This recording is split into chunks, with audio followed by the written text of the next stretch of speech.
Hola a todos, en este vídeo vamos a resolver los ejercicios correspondientes al bloque 2 de funciones del examen de la EBAU de Matemáticas 2 en la convocatoria de julio 2024 en Cantabria. El primero de estos ejercicios era el ejercicio número 2, en el cual nos daban una función a trozos, en el primer trozo para los x menores o iguales que 5 función polinómica y para los x mayores que 5 función logarítmica. De esta función, en el primer apartado, por 1,25 puntos, nos pedían las asíntotas.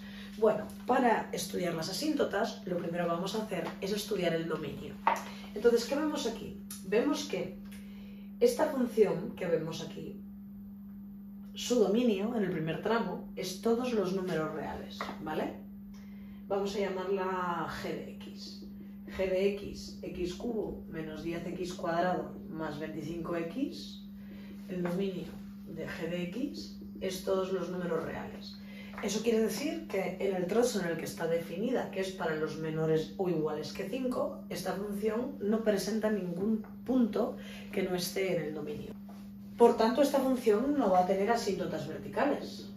Y también sabemos que la horizontal y la oblicua no están presentes en una función polinómica, ¿vale? La horizontal y la oblicua no están presentes porque las funciones polinómicas no tienen asíntotas, ¿vale? Vamos a llamar h de x a la función logaritmo neperiano x cuadrado menos 25. Lo primero que tenemos que hacer es calcular el dominio. Ya sabéis que para que un logaritmo en cualquier base esté definido, lo que hay en su argumento tiene que ser estrictamente mayor que 0. X cuadrado menos 25, esto es una inecuación polinómica, lo igualamos a 0 y nos va a dar más menos 5. Entonces, las raíces que hay en el argumento de ese polinomio son el menos 5 y el más 5, pero este trozo no nos interesa porque la función está definida para los mayores que 5. Por tanto, la función h de x, el dominio de h de x, va a ser los números desde el 5 abierto hasta infinito. En el 5 por la derecha, esta función no va a estar definida, porque lo que ocurre exactamente en el 5 es que me queda el logaritmo neperiano de 0, que como sabéis no existe. ¿Eso qué quiere decir? Pues que ¿dónde puede haber asíntota vertical? Puede haber una asíntota vertical en x igual a 5 por la derecha. ¿Qué es lo que hacemos, por tanto? El límite cuando el x tiende a 5 por la derecha de h de x, que la hemos llamado al logaritmo neperiano de x cuadrado menos 25. Vamos, ponemos logaritmo neperiano. Si metemos 5 por la derecha al cuadrado, pues nos queda algo más grande que 25. Si algo más grande que 25 le restamos 25, pues nos queda 0 por la derecha. El logaritmo neperiano de 0 por la derecha, como sabéis, es menos infinito, porque la función logaritmo neperiano tiene un dibujito como este, ¿vale? Entonces, en 0 por la derecha tiene una asíntota vertical en infinito, ¿vale? Esta es la función logaritmo neperiano de x. Si esto no lo recordáis, ¿qué podéis hacer? O sea, si no sabéis de memoria cómo es el dibujo, la gráfica de la función logaritmo neperiano de x, podéis poner un valor pequeñito positivo dentro de la calculadora. Por ejemplo, logaritmo neperiano de 0,00001. ¿Y qué os va a dar? Un número grande negativo. Bueno, pues eso quiere decir que da menos infinito. Por tanto, ahí tenemos asíntota vertical. Para hacer la asíntota horizontal hay que hacer los límites en más y en menos infinito de la función. Entonces, en menos infinito habría que hacerlo en g de x. Ya hemos escrito que no va a tener asíntota horizontal porque las funciones polinómicas no tienen asíntotas. Pero si lo queréis escribir, sería límite cuando la x tiende a menos infinito de g de x, nos quedaríamos con el término de mayor grado, que es x al cubo, límite cuando x tiende a menos infinito de x al cubo da menos infinito y por tanto no hay, ¿vale? Vamos a hacer entonces solo la comprobación de la horizontal en más infinito, que lo hacemos en el trozo de abajo porque la x es mayor que 5. Entonces nos queda el logaritmo neperiano de x cuadrado menos 25. Si ahí metemos un infinito, nos queda el logaritmo neperiano de infinito. Si os fijáis en la gráfica que hemos representado antes, esta rama sigue creciendo de forma, con muy poca pendiente, pero sigue creciendo, de forma que cuando la x vale infinito, la y también va a valer infinito. Por tanto, ¿qué conclusión llegamos? A que no hay asíntota horizontal, porque el límite en infinito nos ha dado infinito. Si ahora queremos estudiar la asíntota oblicua, de nuevo, por la izquierda no hay, porque se trata de una función polinómica, lo hemos dicho antes, lo tendríamos que hacer por la derecha, ¿vale? La y es mx más n, entonces la m, la pendiente de la asíntota oblicua, se calcula con esta expresión, dividiendo logaritmo neperiano de x cuadrado menos 25 entre entre x. Aquí al sustituir nos queda el logaritmo neperiano de infinito en el numerador, infinito entre infinito en el denominador, infinito entre infinito. Podemos aplicar la regla del L'Hopital, ya sabéis que puede aplicarse en 0 entre 0 o infinito entre infinito, y lo que se hace es derivar numerador y denominador. Si derivamos el denominador nos queda 1, la derivada de x es 1. Y si derivamos el numerador, logaritmo neperiano de una función, es derivada de la función partido de función sin derivar. Si ahí sustituimos un infinito, este 1 ya no nos importa, ¿vale? Nos queda una fracción polinómica. Veis que vuelve a quedar la indeterminación infinito entre infinito. Y en este caso tenemos en el numerador 2x y en el denominador x cuadrado. Comparando grados, vemos que el grado de arriba es inferior al de abajo, por tanto ese límite queda 0. ¿Cuál es la conclusión de esto? Bueno, pues si la pendiente es 0, quiere decir que no va a haber asíntota oblicua. De modo que solo tenemos una asíntota vertical que aparece en 5 por la derecha y que va a menos infinito. En el apartado 2 de este ejercicio 2 nos piden que determinemos si la función tiene puntos de inflexión y que los calculemos. Ya sabéis que los puntos de inflexión son aquellos en los que se anula la segunda derivada. Por tanto, ¿qué tenemos que hacer? Lo primero que tenemos que hacer es calcular la segunda derivada de la función a trozos. Para ello empezamos por calcular la primera derivada. Derivo y me queda 3x cuadrado menos 20x más 25, si la x es menor que 5, esa es la derivada del primer trozo. Y en la derivada del segundo trozo me queda 2x entre x cuadrado menos 25 si la x es mayor que 5. Esa función a trozos se utilizaría para estudiar la monotonía, pero en este caso no me la piden. Por tanto, continuamos y vamos a calcular la segunda derivada. Derivo el primer trozo, 6x menos 20 si x menor que 5, y voy a derivar también el segundo trozo, que es una función racional. Para derivar el segundo trozo voy a hacer la derivada de una fracción. Derivada del numerador por el denominador sin derivar, menos el numerador sin derivar por la derivada del denominador, dividido del denominador al cuadrado. Si esto operamos, nos queda 2x cuadrado menos 50 menos 4x cuadrado partido de x cuadrado menos 25 al cuadrado. Entonces ahora lo que tenemos aquí es menos 2x cuadrado menos 50 dividido de x cuadrado menos 25 al cuadrado si la x es mayor que 5. Y de esta forma tenemos la segunda derivada de la función a trozos. El siguiente paso será igualar cada trozo a 0. Si igualamos el primer trozo a 0, 6x menos 20 igual a 0, la x nos da 20 sextos, que es 10 tercios, que como sabéis es 3,3 periodo. Este valor es válido porque está en el trozo que está a la izquierda de 5, que es donde esta función está definida. Si me hubiera salido un valor superior a 5, no podríamos considerarlo porque estaría fuera del dominio de definición. Entonces aquí tenemos el 5, que es donde se parte el dominio, y por aquí tenemos 10 tercios, que es 3,3 periodo. Si ahora igualamos el segundo trozo a 0, ya sabéis que para buscar los puntos que anulan una función, lo que igualamos es el numerador a 0 y no el denominador. Entonces nos queda menos 2x cuadrado igual a 50, esto es que la x cuadrado es menos 25, y como podéis comprender, eso no tiene solución, porque nos quedaría una raíz cuadrada negativa. Por tanto, ¿cuáles son los valores que nos han quedado? Nos han quedado el 10 tercios y el 5. Y tened en cuenta que el 5 es un punto de discontinuidad, porque en 5 aquí había una asíntota vertical que venía a menos infinito. Eso lo hemos calculado antes, ¿vale? O sea, el 5 es un punto de discontinuidad. O sea, que el único punto que podría ser punto de inflexión, propiamente dicho, sería 10 tercios. ¿Qué vamos a hacer para calcular la curvatura o para estudiar la curvatura? Fijaros. Lo que vamos a hacer es sustituir la derivada segunda en un valor inferior a 10 tercios, pues por ejemplo vamos a coger el 0, que es sencillito de sustituir, y veis que nos da menos 20. Según el criterio que empleamos en la EBAU, esto menor que 0 es convexo, ¿vale? Tenemos convexo. Hay gente que lo llama al revés o gente que lo llama cóncavo hacia abajo para que no haya dudas, ¿vale? Entre 10 tercios y 5, el valor que podemos sustituir es un 4, por ejemplo, ¿vale? Entonces 6 por 4 es 24, menos 20, veis que eso da mayor que 0. Eso quiere decir que la segunda derivada es positiva. Bueno, pues eso es lo que aquí llamamos cóncavo, aunque hay gente que lo llama al revés, también podemos llamarlo cóncavo hacia arriba para que no haya dudas.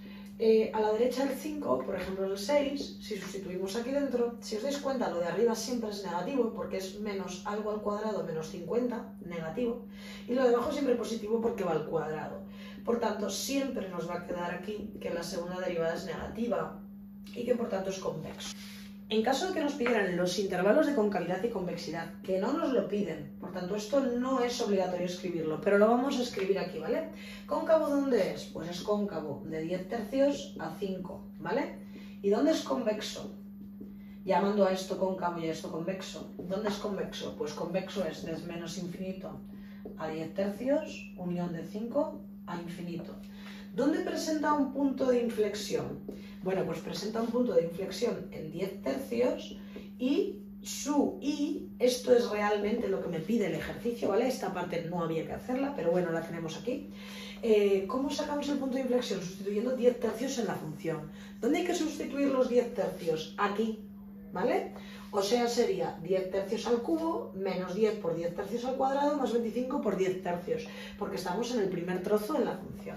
Vale, bueno, os voy a poner directamente el resultado, vosotros lo podéis meter en la calculadora y da 250 de 27. El segundo de los ejercicios de funciones del examen era el ejercicio número 6, en el cual nos daban la función ax más seno de x, donde a es un número real, y x pertenece al intervalo entre 0 y 2pi. Lo primero que nos piden en el apartado 1 de este ejercicio por 0,5 puntos es determinar la constante a para que la función valga 0 cuando la x vale pi medios. Esto es que la función en pi medios valga 0.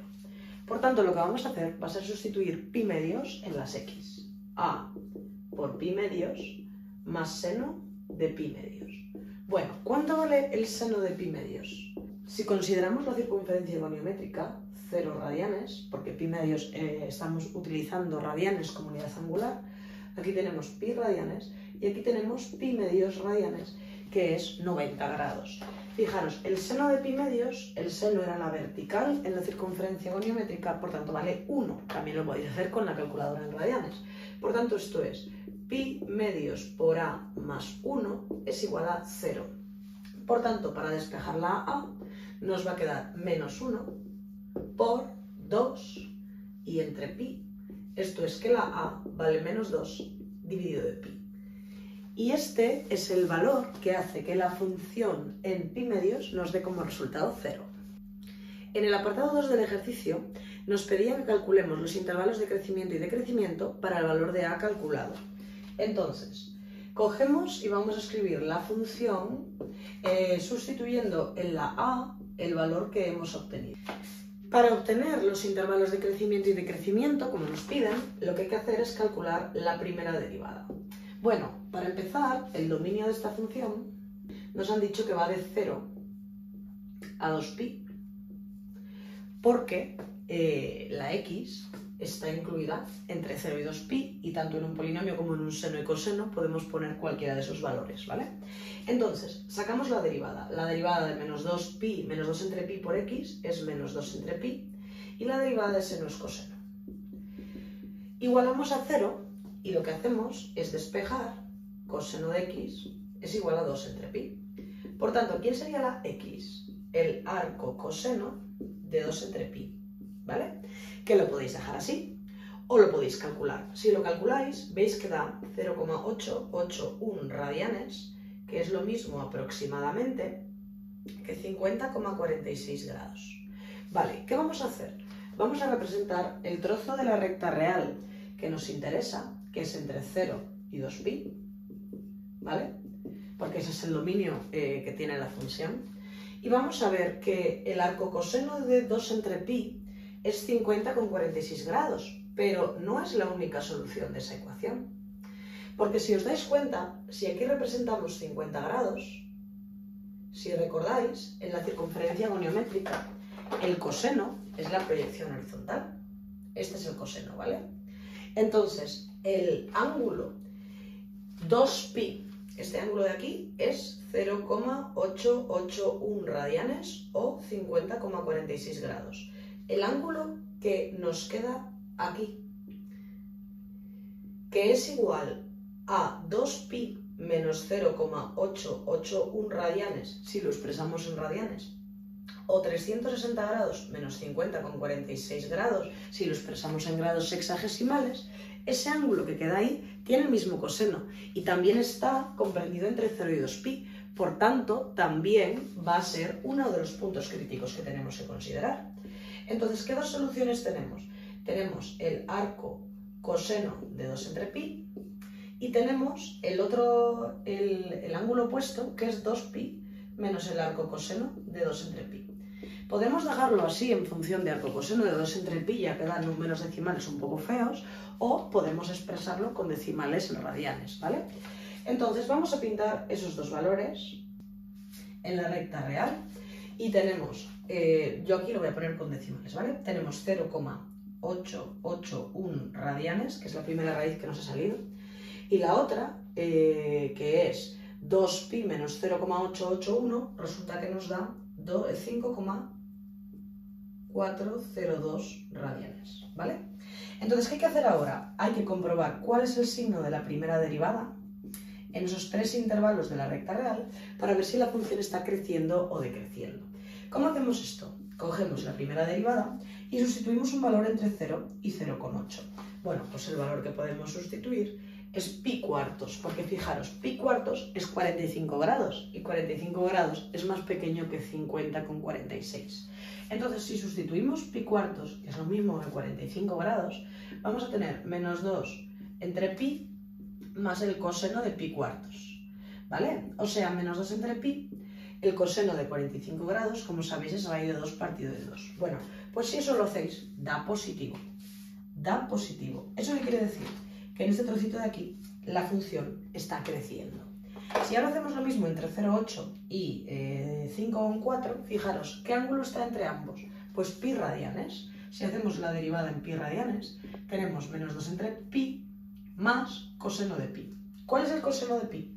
El coseno de pi, que son 180 grados, aquí tenemos pi, el coseno es menos 1. Entonces menos 2 entre pi menos 1 menor que 0. Por tanto, si esto es menor que 0, aquí la función está decreciendo. Si ahora cogemos un valor entre 5,4 radianes y 2pi, ¿qué valor podemos coger? Fijaros, esto es que hemos restado aquí 50,46 grados. 45 grados negativo está en este trocito de aquí. O sea que podemos poner menos pi cuartos. Entonces, si ahora hacemos menos pi cuartos, la función derivada en menos pi cuartos va a ser menos 2 entre pi más el coseno de menos pi cuartos. El coseno de menos pi cuartos es lo mismo que el coseno de pi cuartos, raíz de 2 partido de 2. Si esto lo metéis en la calculadora, también da positivo. Es lo mismo que antes. Por tanto, así nos han quedado los intervalos de la recta real en los que crece y decrece. Vamos a escribirlo. Podemos escribir que la función crece de 0 a 0,881 radianes, unión de 5,402 radianes a 2pi. Todo esto va en radianes. Lo podéis poner o en radianes o en grados sexagesimales o utilizando de 0 a arco coseno de 2 dividido de pi y luego de 2pi menos arco coseno de 2 entre pi a 2pi, ¿vale? Y así lo ponéis exacto sin redondear. Ahí es donde crece. ¿Dónde decrece? Bueno, pues decrece de 0,881 radianes a 5,402 radianes, ¿vale? Y esto era lo que nos pedían, los intervalos de crecimiento y decrecimiento. En el último apartado, por un punto, nos pedían una primitiva de esta función. Entonces, podemos integrarla con el valor de a genérico o podemos sustituir por el menos 2 entre pi que teníamos antes, ¿vale? Porque al final nos van a poner las dos cosas como correctas. El apartado no especificaba si había que utilizar el valor o no, ¿vale? Entonces, bueno, yo lo voy a hacer sustituyendo el valor de a que teníamos al principio, pero si no, ponéis aquí una a y el resultado de la integral es el mismo. Entonces, ¿cómo integramos esto? Esto es una constante que la sacamos de la integral. Repito que si queréis poner a, sacáis una a. Luego tenemos x cuadrado medios y la integral de seno es menos coseno y ponemos una constante de integración. Esto sería la integral indefinida. Simplificamos ese menos 2 y me queda menos x cuadrado entre pi menos coseno de x más c. Esa es la integral indefinida, pero nos piden una primitiva. Y ojo, porque nos penalizan si no hacemos esto. Para obtener una primitiva lo que hay que hacer es dar un determinado valor a la c. ¿Qué valor queréis dar a la c? el que os dé la gana, valen todos. Yo voy a poner, por ejemplo, c igual a 0, pero podréis poner c igual a 1, a 2, a 3, a pi medios, a raíz de 2, lo que os dé la gana. Por ejemplo, si ponemos 0, pues nos queda esta primitiva de aquí. Y con esto habríamos terminado los ejercicios del examen correspondientes al bloque 2 de funciones. Nos vemos en el próximo vídeo.